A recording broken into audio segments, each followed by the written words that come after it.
majlis akan bermula dengan ucapan pimpinan. Saya ingat Tuan Bangkang ambil dulu kan. Ya. Kemudian Saudara Mat Sabu, Saudara Wilfred sebelum pembentangan. Saya serahkan kepada Ketua Pembangkang. Terima kasih. Assalamualaikum warahmatullahi wabarakatuh. Salam sejahtera. Terima kasih Saudara Saifuddin. Seperti mana sudah sedia maklum, setelah memorandum persefahaman ditandatangani pada 13 September, kita ada pasukan yang berbincang dengan perbendaraan, khususnya Menteri Kewangan Tengku Zafrul, dan 3 anggota kanan parti yang melibatkan diri mereka dalam siri perbincangan debat urus ke tak kurang daripada 13 kali, ya, iaitu daripada Saudara Tony Phua, Saudara Wong Chen dan Dr. Zul. Jadi sebab itu saya fikir kita akan berikan ruang kepada Tony Phua nanti untuk memberikan taklimat yang lebih terperinci tentang pendirian kami.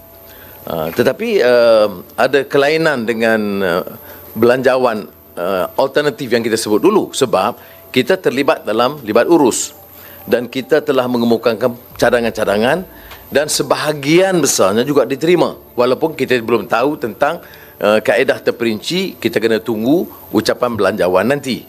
Jadi sebab itu pendekatan kita ini lebih menekankan aspek-aspek yang kita rasa penting, kritikal untuk ini, ya. Umpamanya dalam MOU, dana suntikan 45 bilion ringgit itu dimasukkan, ya, dalam belanjawan.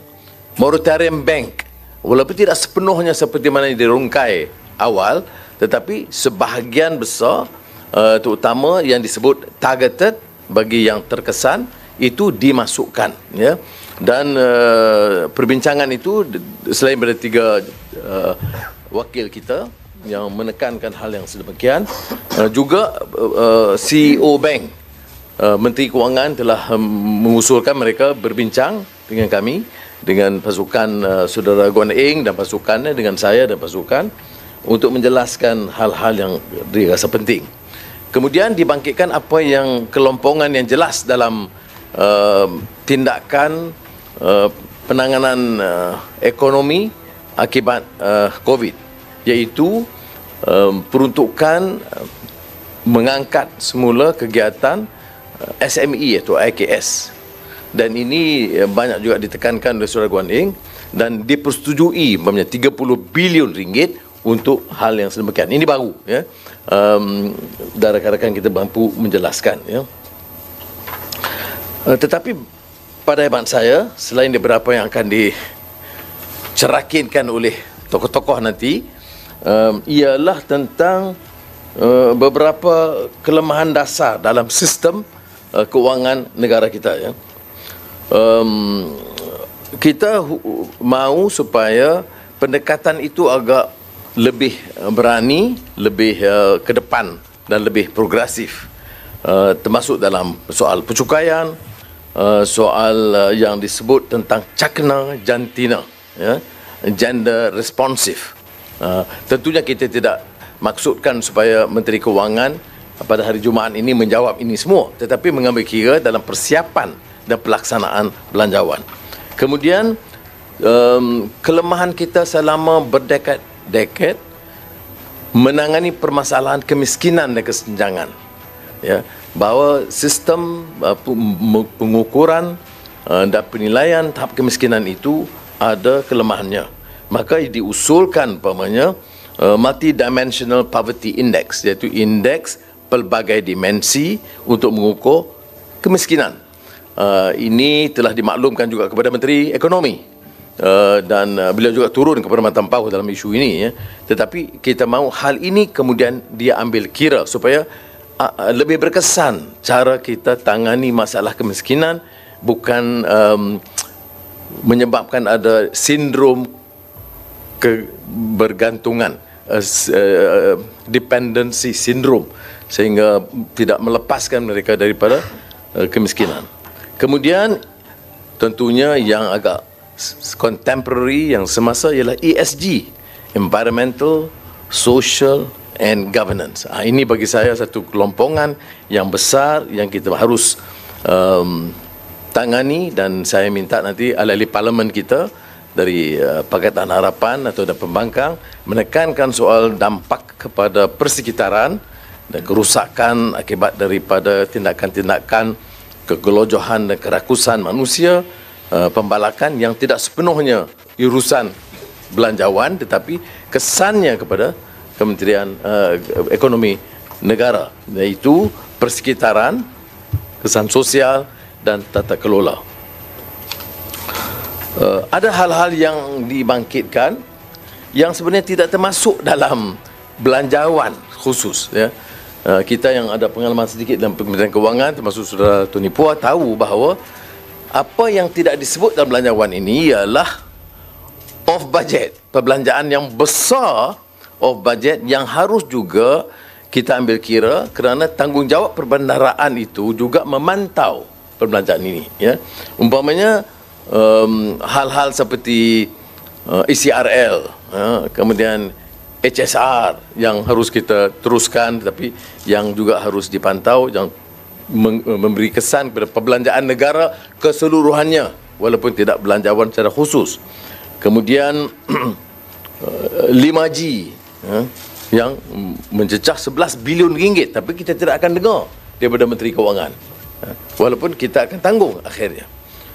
Dan sekarang ura-ura tentang Subang, lapangan terbang Subang, yang menimbulkan keresahan banyak pihak. Dan terkait dengan hal itu ialah tentang ketirisan, ya. Soal ini saya sebut tata kelola, itu akan dipantau dalam mesyuarat MOU, disetujui, tapi saya tidak tahu setakat mana. Perbelanjaan itu boleh diumumkan, tetapi bagaimana nak pantau, kerana Ketua Audit Negara tiap tahun menyebut tentang kelemahan-kelemahan ini, tapi terus berulang. Kalau saya beri contoh yang banyak kali dibangkitkan oleh Saudara Saifuddin, ialah minyak masak. Membantu nelayan dan orang miskin, minyak masak semua orang sokong, cadangan yang baik, ya. Memang dapat pahala.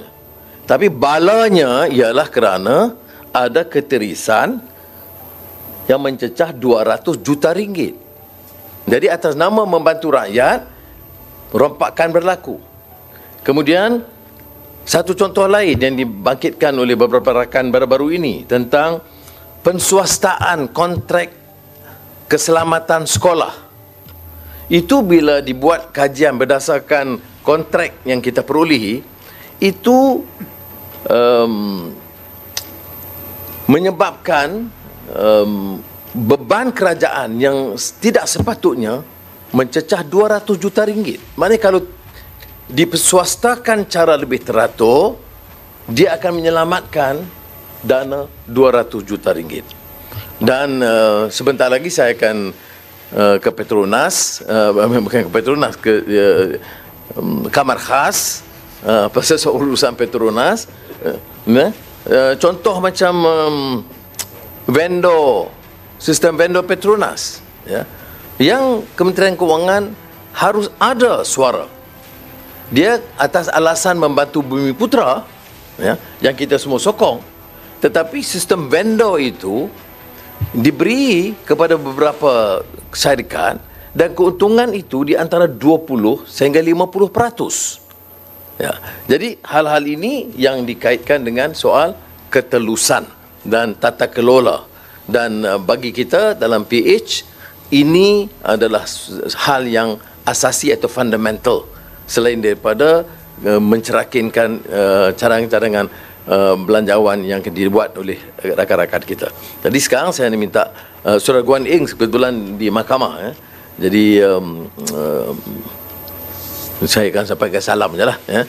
Jadi sekarang ini saya minta Saudara Mat Sabu untuk menambah terutama soal pendidikan atau lain. Kemudian Saudara Madius akan menekankan soal Sabah Sarawak, kerana ini juga soal yang banyak ditekankan oleh Tony Phua, Dr. Zul dan Wong Chen dalam beberapa pertemuan libat urus dengan Kementerian Kewangan. Saudara Mat Sabu. Ya. Saudara Ketua Pembangkang dan saudara-saudara sekalian, ini adalah ucapan haluan kita, tadi Ketua kita, Ketua Pembangkang, Ketua PH, bagi kita yang telah menandatangani persepahaman ini. Ramai menganggap bahawa kita macam telah bersetuju semua dengan kerajaan. Seperti disebut oleh Ketua Pembangkang tadi, pengurusi PH juga, kita bersetuju perkara-perkara pokok, tetapi pelaksanaannya itu kita tak kontrol. Misalnya peruntukan kementerian ini berapa bilion, kementerian ini berapa bilion. Pelaksanaan nak menghabiskan wang itu, itulah peranan yang akan dimainkan oleh ahli-ahli parlimen untuk menyoal, mempersoalkan, mendakwa dan juga mendedahkan hal-hal penyelewengan yang berlaku itu. Dan perkara ini perkara yang besar. Misalnya kalau kita lihat corruption index meningkat, artinya penyalahgunaan kuasa semakin meningkat. Peranan ini hendaklah dimainkan seperti kita lihat 2 minggu lepas persidangan parlimen, bagaimana Ketua Pembangkang memainkan peranan, misalnya soal Pandora Papers dan sebagainya. Ini menandakan bahawa persepahaman itu bukan kita hilang fungsi sebagai pembangkang. Artinya perkara-perkara besar, dan kita tahulah selalunya bila dalam kita yang lama dalam parlimen ni, bila dibentangkan itu semuanya indah, tetapi pelaksanaannya itu yang menentukan wang negara itu digunakan dengan betul atau tidak. Ini yang kedaulatan undang-undang, soal kebebasan kehakiman yang kita boleh nampak begitu tempang dan pincang mutakhir ini. Dan perkara ini member parlimen terutama daripada Pembangkang boleh memainkan peranan lebih hebatlah, berkritikal dalam membincangkan belanjawan kali ini, yang orang anggap bila dah bersetuju bersama tak adalah lagi perdebatan yang hangat. Saya yakin perdebatan akan lebih hangat, lebih panas, terutama hal-hal saya sebut tadi yang disebut oleh Ketua Pembangkang tadi, soal ketirisan yang begitu banyak berlaku dalam dalam Kementerian Pertahanan dulu, siasatan oleh Tan Sri Amrin Buang. Bagaimana hal land swap saja kerajaan hilang 500 juta. Itu baru satu item. Kalau dibandingkan dengan item pembelian kapal dan sebagainya, artinya bajet ini memang indah. Tapi pelaksanaannya itu, kalau tak dipantau dengan betul, dia begitu buruk dan wang rakyat hilang dalam bentuk penyalahgunaan kuasa oleh pihak eksekutif. Itu pandangan awal saya. Terima kasih.